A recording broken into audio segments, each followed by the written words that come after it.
Sorak-sorai terdengar sampai keluar saat lampu kembali menyala di rumah mewah di tempat Tiko dan Ibu Eni. Akhirnya telah terpasang instalasi. Tak ada lagi kesan seram di rumah mewah yang dihuni Tiko dan ibunya di Komplek PLN, Kelurahan Jatinegara, Kecamatan Cakung, Jakarta Timur.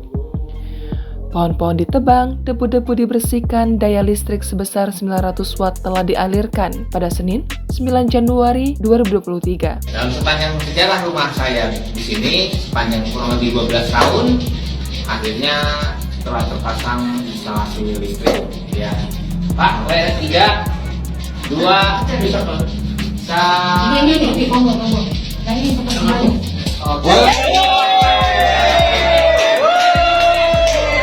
Sorak-sorai laki-laki dan perempuan terdengar dari dalam rumah mewah yang belasan tahun terbengkalai. Teriakan Y terdengar sekitar pukul 12.20 waktu Indonesia Barat.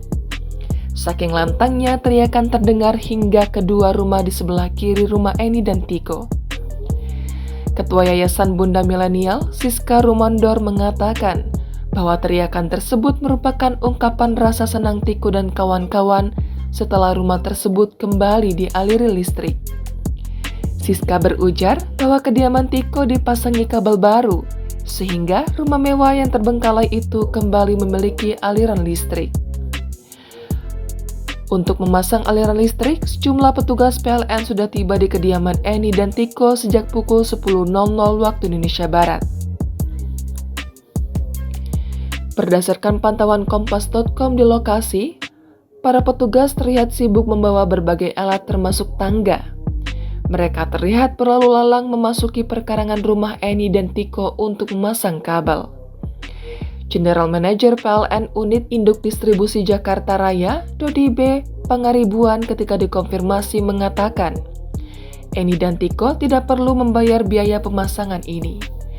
Dodi menjelaskan ini karena biaya telah ditanggung oleh pegawai PLN. Pihaknya tadi mencoba memanfaatkan dana CSR, namun harus memenuhi prosedur yang agak panjang. Akhirnya mereka memutuskan patungan dari pegawai dengan alasan kemanusiaan. Manajer PLN UP3 Cempaka Putih, PLN Unit Induk Distribusi Jakarta Raya, Majudin, mengatakan pemasangan dilakukan melalui program Light Up the Dream.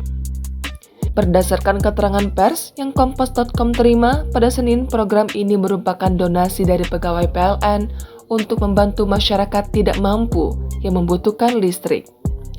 Dodi menjelaskan bahwa pemasangan listrik hanya sampai ke ruangan yang selama ini dihuni alih-alih seluruh bagian dalam rumah.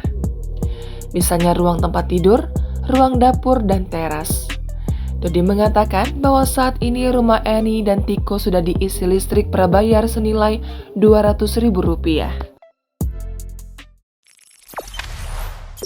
Jangan lupa subscribe, share, komen, dan like ya!